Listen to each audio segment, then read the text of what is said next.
How's it going, guys? Cody, guys, back again, dropping yet another video. Right, guys, this is a story about a prison officer describing how she was treated in her line of work, right? It's in the Independent, it's prison news. The headline reads, "I was treated like dirt. Former prison officer reveals how working conditions forced her to leave the service. I was told, if you're not happy here, there's a door. There was no support. I'd never been so excited about a job, but I came out of it feeling so hateful towards the service." Tess Wale had wanted to become a prison officer for years. At the age of 39, after having children, she was finally able to do the 10-week training course and qualify. On 29th of March 2017, she drove to HMP Long Larton in Worcestershire for her first shift. The Birmingham resident arrived on her first day to find that nobody was aware it was her start date. She was told to go home. On the second day, she was given a brief induction and sent straight onto the wing. "This was my first few days on the wing. I didn't have any protection. I had no baton," she tells the Independent. "I was walking around with the inmates who were in there for life for whatever crimes they had committed without any form of protection." Well, you signed up to be a prison officer, sweetheart. What do you expect? Tess recalls it took 5 months for her to be provided with her full uniform, which she said showed the general chaos in the jail. Within weeks, she became aware that her own safety and well-being were in constant jeopardy. Again, you become a prison officer, what do you expect? "I should have finished at 5 p.m. one night, but alarm bells started going off," she remembers. "They had lost control of one of the wings. We weren't allowed to leave the prison. I was there until 3:30 in the morning." A few months later, Tess became an innocent member of an epidemic drug use amongst prisoners in the jail. It began when she was carrying out accommodation fabric checks, going into each prisoner's cell to do inspections. "I opened one cell and saw the prisoner's was off his head. As my duty of care to look after these men, I put him back in his cell, sat him on his bed and told him not to move," she said. "I could see him smoking tissue paper or something. It was spice. I inhaled it. Due to the spice inhalation, Tess suffered from headaches and feeling sick. After 2 days off work, she felt a lot better, but was still not well enough to drive. She was told the prison would pay her to get taxi into work. It was £75, but in the end, they wouldn't give it back to me. You'd think it was your first year they would try to make you feel welcome and supported, but there's no support. You get treated like dirt." After just 10 months in the job she felt so proud to take on, Tess handed in her resignation. "I bit the bullet. It was the first time I'd ever quit a job without another place to go to," she says. "I thought for £9.30 an hour I don't get paid enough to be treated the way they were treating me. You don't expect to be treated so badly in a job that's so dangerous. I'd never been so excited about a job. I was really proud to wear the uniform. If I hadn't been treated so badly and they looked after their staff 100 times better than they do, I would still be there." Tess is one of nearly 700 prison officers who have left the service in the past year, having only been there for 12 months. The Independent reports that 33% of outgoing officers have been in the service for less than a year, a figure which stands at just 7% in 2010.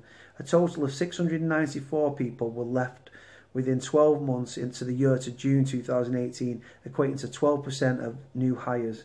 The figure had prompted concerns about the government's recruitment drive, which had seen an additional 2,500 officers start this year. That's not true. It's actually 3,111, and I think it's actually higher than that. It's flawed due to the dwindling retention rates. Tess believes the training for new recruits fails to adequately prepare them for the job. "What you learn at college is nothing compared to what you see on the wing," she says. "The training is rushed. You have 2 days of control and restraint training. You need a lot more than that. It does kick off when you're on the job. You need to wrestle big guys to the ground. A lot of new people going in are young kids. They don't have enough life experience. They need to look after the people already in there doing the job with the experience." Reflecting on her short time in the prison service, Tess, who has now started her own cleaning business, said, "The whole system is a joke. Prisoners have more rights than staff, and governors don't care about the staff. Prisoners have more rights than the staff. Are these the same prisoners that are living in cockroach, vermin-infested, squalid conditions with sustained amounts of periods of bang-up because there's not enough staff there? The fact that the Prison Officers Association lobbied for a smoking ban, knowing it would see an increase in violence, they then use that increase in violence to arm themselves and want tactical use of taser." Anyway, they don't care about the staff. "I was told if you're not happy here, there's a door. You're nothing but a number, and they don't care if you're there or not. It's just a shame. I'd never been so excited about a job, but I came out of it feeling so hateful towards the service. The Ministry of Justice has been contacted for comment." Like I say, guys, I'll be honest with you, right? She sounds like someone that signed up for the job that thought it was going to be a certain way, and it's the complete opposite, because the job sold to these people that go into the prison service, right? For me, it's the most undesirable job in the world. I wouldn't do it for all the tea in China because it's a dangerous job. I can handle myself and all that, but I know how bad the staff get treated. I know how communications broke down. I know, especially with private prisons, it's all about the ching. I mean, she worked at HMP, I think Long Lartin's HMP, because it's a Cat A, right? But like I say, the fact that, oh, you felt in danger, well, you're in prison, you've signed up for a dangerous job that you've alluded to is dangerous, but then you feel in danger and you don't like it.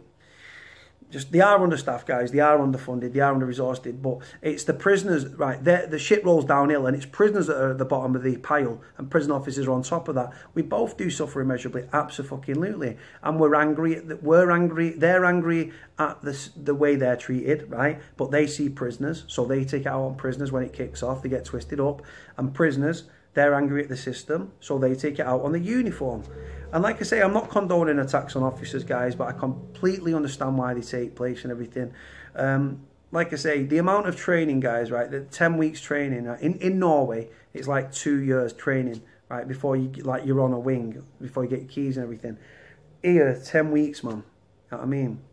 10 weeks, guys, right? And the facts are, as prison officers, right, they're doing app books, they're supposed to be social workers, diffuse like kickoffs, conflict management, talk people down, deal with suicide attempts, the first aiders when people are slashing up, the firefighters when people are setting cell fires. Do you know what I mean? Some of them care, guys, but a lot of them are just demoralised and stuff like that, and they don't it's not above their pay. They don't go above and beyond because it's not worth the pay and the danger that the job comes with. They become reliant upon the panic button, do you know what I mean? But like I say, she obviously wasn't cut out for the job. I understand that how she get treated, but like I say, I think people sign up for the prison service and think it's going to be this amazing job. And what they don't tell you in the recruitment videos is when you're getting swilled with piss and shit, or someone's trying to take your fucking head off. Do you know what I mean? It just goes on that way. But like I say, the Ministry of Justice sell the job to people, and these private prisons and the prison service sell jobs to people. Oh, it's like this. But no amount of training, 10 weeks worth of training, does not fully prepare you for what you experience when you get onto the wing. And many prison officers end up with PTSD. They turn to drink or drugs to deal with what's going on up here, because they see a lot. Like I say, the social workers, the conflict, they've got to deal with conflict management, the fighting, they're being attacked, they're attacking other people, cell fires, so they're acting as firefighters, cutting people down, having to resuscitate them. So that's like, you know what I mean? And then you're doing the app books, and there's not enough of them. And like I say, for the most part, a lot of them are just jobs worth. But there's a lot of good officers within the system, absolutely. But this officer's now shouting out because she's treated like shit. But that's nothing new. It's all prisons. I don't think there's a more undesirable job in the world than being a prison officer in the UK right now. England and Wales, man. You know what I mean? Anyway, guys, going to leave that there. Like, comment, subscribe. Cody out.